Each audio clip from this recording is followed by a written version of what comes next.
welcome to Little Workroom Crafts, a quick tutorial. My name is Davina and I live on the southeast coast of the UK. Now yesterday on Instagram I put a photograph of a rug that I'm making for up here in my workroom, and a couple of people have asked me if I'd do a little tutorial on how it's done. It's the same process really as doing the bowls. It's just I'm wrapping mine with it being a rug, and some people will still wrap the rope to make a bowl, but some don't. So all you basically need to do this technique is a washing line. Now this is a cotton washing line and it is 9mm. That is the measurement of the washing line. Okay, so you need that. You need a sewing machine that actually do a zigzag stitch, and I find easy these little clips, but if you don't have any of the little clips, like these are mainly what we use in quilting and that, but you know, they're absolutely brilliant. You can use bulldog clips, anything like that, which I'll explain in a moment, and scrap fabrics in strips. I wouldn't go any wider than 2 inches, to be honest, because obviously the wider it is, the harder it is to wrap it round, which I'll get to that bit in a minute. Okay, so I think that's everything, so let's get started. Right, okay, so this is the piece I did yesterday to start off my rug. Okay, and all it is I say, is this rope, believe it or not, and I've wrapped mine with strips. There could be different widths, different lengths, it doesn't matter. Now, to actually get started off, because obviously I don't really want to make another one of those, but I'll just show you, is that you get, let's I'll get a piece of this. There you go, let's see with this one. So get the end, and what I will normally do is just fold that over, but you don't want to put it in the middle because it needs to go like that in an angle. Okay, then fold it in like that, and then you start twisting. Okay, and then once you've started, it's really hard to show actually, I didn't think it was going to be this hard. Ah, here we go. Right, so let's recap. So get that like that, here, like that, fold that over, and then there you go. Raw edges, you know, obviously you can fold in one edge if you want, it's entirely up to you. I normally put a clip on the end to hold it, pull that taut, and then start wrapping round. Try and get it, you know, quite tight on there. Here we go, it's got it. Right, like that. And then there's another clip. And then what you do is that you'll fold that in like that to make a little, like a snail shell. And then you'll start in the center and then zigzag, and then I'll tip you down onto mine to show you exactly what the zigzag is. So and then you start going round. Now say for instance, obviously see here I'm getting low on fabric, so I go right to the end,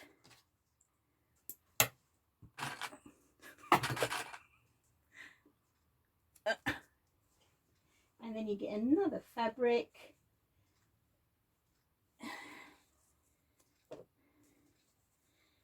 and put that like that,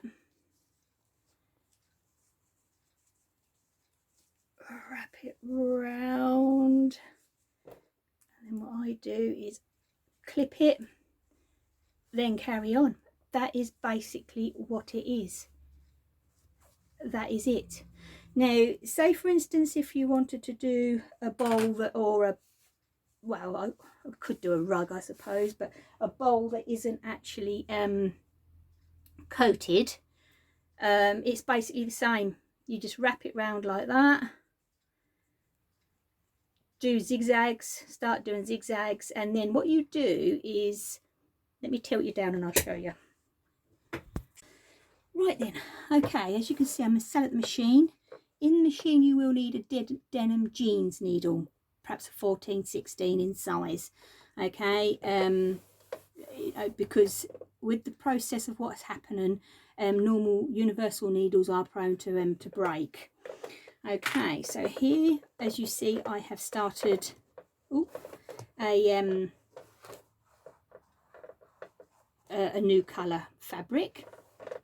And oh, you're moving, it's because of the rug itself.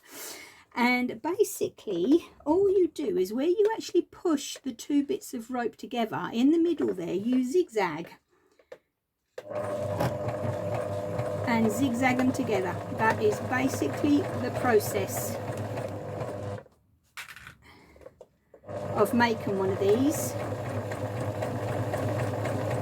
I will say, obviously, eventually the rug, because as you see it's on the outside of the machine here, is going to get heavy, so you need to really be able to rest it on a table or something like that. Try not to actually speed too quickly, and obviously a sewing machine, you know, will only be able to handle so much, you know what I mean, of what's happening with what's been happened. That's why I stopped yesterday, because I could, you know, feel that it was getting a bit too hot and everything. So as you see, I have wound these on. Now I will quickly say is, with the bowls that one of them that I made and showed on my podcast on Wednesday, and the other, you know, there is other people out there that are making these lovely bowls. Basically all it is, as I said, is your normal rope, and then for them to get a shape, let's see if I can do it, you'll do a piece small, you know, smaller than this, about, I'd say 6 inches round, and then afterwards you actually start like this, curving it up, and when you're curving it up, you see, it's actually stitching these two together on the side, which is then making the size of the bowl. It's very, very good fun to do, it really is, and it's you know, it's very satisfying actually. I'm using up all the odd scraps, mind you. I keep looking in this scrap box of mine, like, I think, oh, that would be good for a hexagon. So I ain't actually getting rid of what I thought I was going to get rid of, which is typical of me.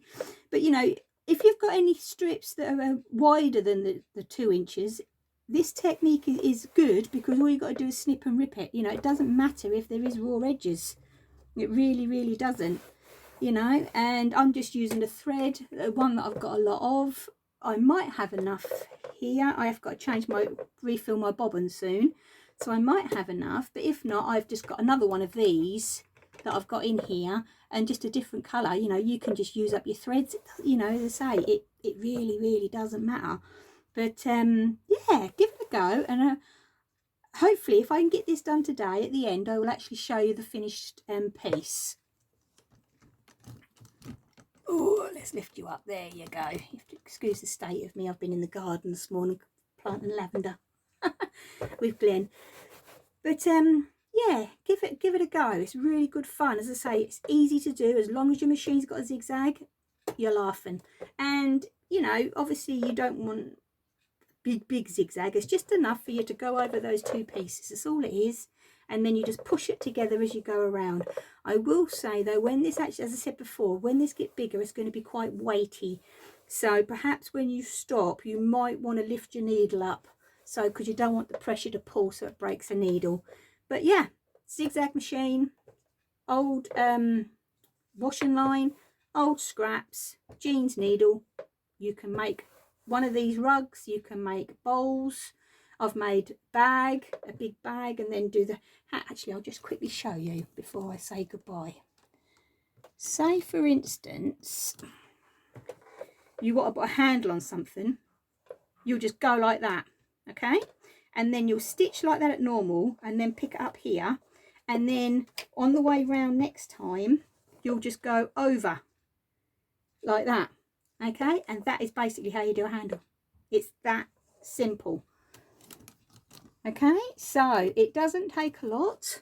It's you know, a really, really good project.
Right, hello. Okay, so this is day 2 on the rug. It's Sunday and it's 5 to 10 in the morning. I've been up here just over an hour and it's really growing, which is good. And I've just hopped on really because now it's got bigger, I've had to put on my walking foot. Okay, now on tomorrow's tutorial of patchwork and quilting, I will be talking more about the walking foot. But you know, I find it a lot easier with the walking foot. Okay, and also I have found out that as long as you're sewing it on flat, you know, edge to edge, you can actually fold up the edge, which is making it easier for it to move. I'm going to do a little bit and show you, and then fingers crossed I'm going to get this finished today. I really hope so anyway. Okay then, right, we're back in a minute. Okay, let's hope you can actually see something there. This obviously white bit here, don't be put off, is the back of my walking foot. Okay, so as you can see, I'm folding up this so that otherwise it's going to be too weighty coming away from the machine and pull the needle over, which then keeps hitting on the plate, which isn't any good. So as long as you keep this bit here, which is here, let's go this way, flat, okay, you can fold this bit up and hold it on your arm and keep the weight. So let's pray nothing happens now. Right, see, and then just go nice and slow and just keep feeding it round and round like so.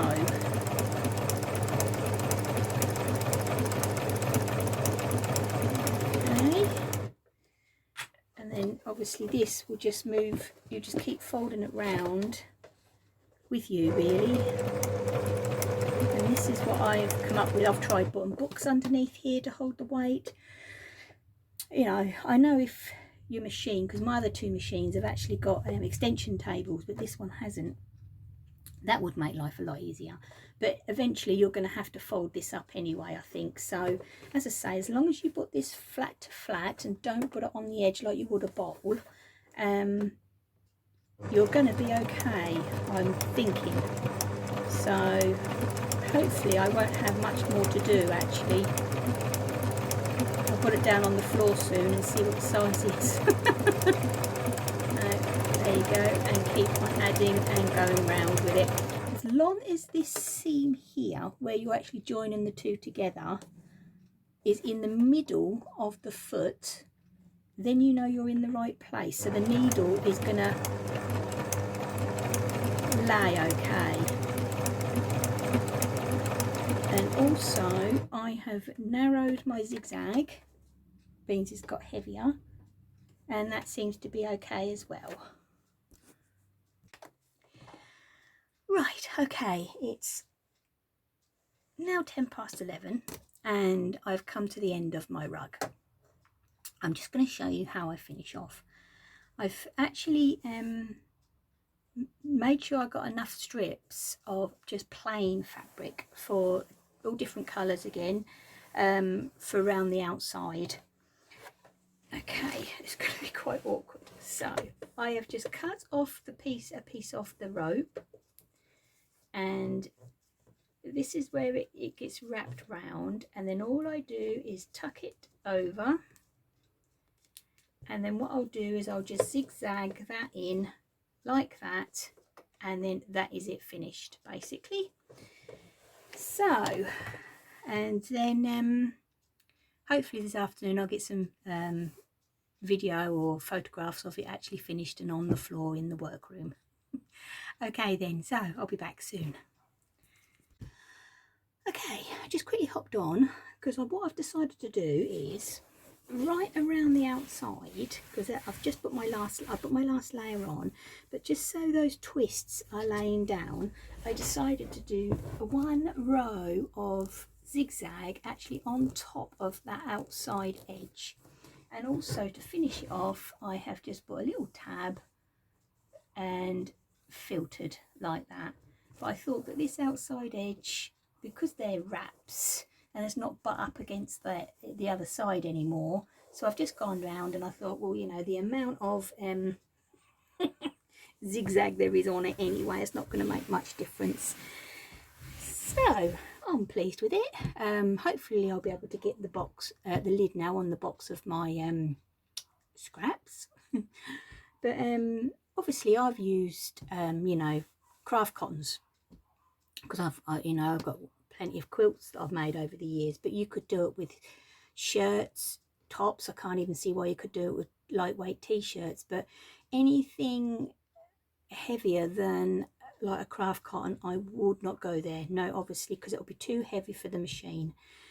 Definitely too heavy for the machine with the rope and the layers of the twist of fabric and so on. But I can't see why it can't be done with you know, as I say, dress fabrics as well as the craft cottons.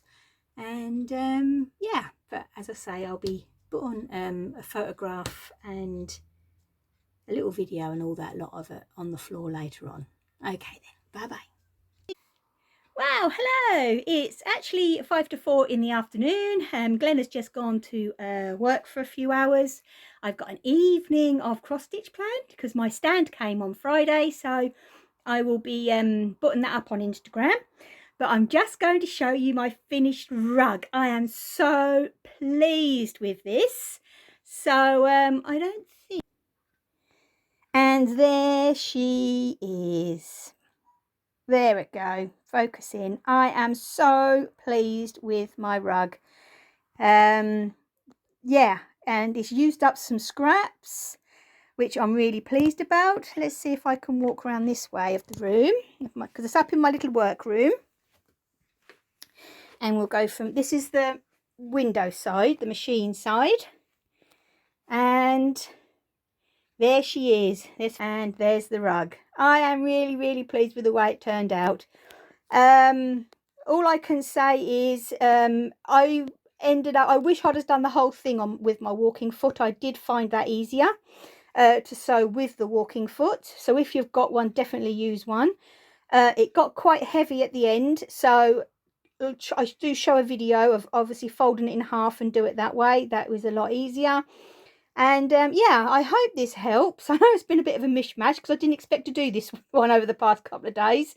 So yeah, I hope it's all okay. So I will say a final goodbye now, and I'm back tomorrow with the patchwork and quilting. And hope everybody have a lovely bank holiday weekend. And I know is it Memorial Day in the US on Monday, so hope all of you have a nice day there, and we've got a nice bank holiday here over in the UK. So you please take care and stay safe and happy crafting. Bye.